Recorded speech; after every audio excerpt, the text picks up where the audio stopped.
Whether you're an adult or a child, knowing how to stop, drop, and roll can save your life. And if your clothes ever catch fire, stop what you're doing, drop to the ground, cover your face, and roll and continue to roll until the fire is completely out.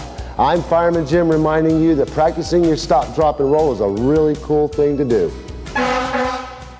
Hey, did you know it doesn't cost anything to call 911 from a payphone? I mean, think about it. If you're near a payphone in an emergency, the last thing you should have to do to call for help is fumble around for loose change. So don't. Just pick up the phone, any phone, and dial 911, but only if it's a real emergency. Be prepared to give them your name, the address you're calling from, and what kind of help you need. Okay, thanks. Whoa, that was fast.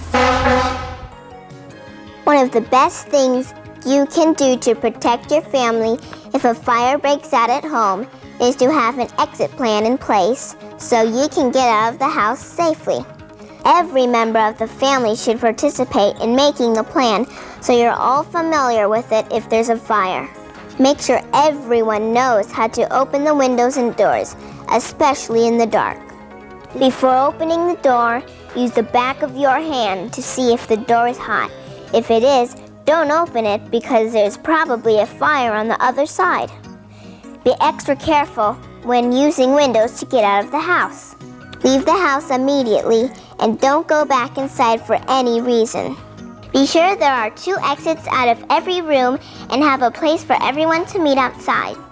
Then you have to have regular fire drills, just like at school.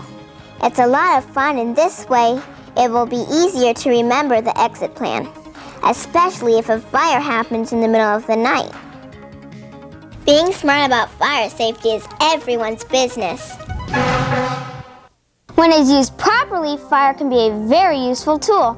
We use it to cook with, heat our homes, and launch rockets into space. When it is abused or used the wrong way, fire can be very dangerous and even deadly force. That's why Fireman Jim's #1 rule is never play with matches or fire. These are things that should only be handled by adults that know how to use fire properly. What's Fireman Jim's #1 rule? Never play with matches or fire! Yeah! If you ever find yourself in a smoke-filled room, the first thing you should do is get down low to the floor. This will not only allow you to breathe easier, but it will also help you to see where you're going. Being able to see things like doors and hallways will make it easier for you to follow your exit plan so you can get out of the house safely. So remember, if your room fills up with smoke, get down! No matter how powerful our firefighting equipment becomes, fire prevention will always be the best way to fight fires. And that's before they start. And that's where you could be a big help. You can help prevent a fire in your home by reminding adults to put matches and lighters up high out of reach of young children, making sure that space heaters are at least 3 feet away from curtains, furniture, or anything else that can burn, checking electrical cords for broken wires or overloading, especially during the holidays when we're plugging in lights and playing with electrical toys, and lots of other things that can make your home fire safe.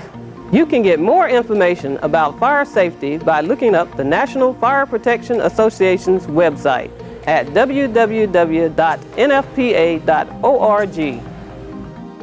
If you think about it, we should never have to come to your house. You can help make sure your home stays fire safe.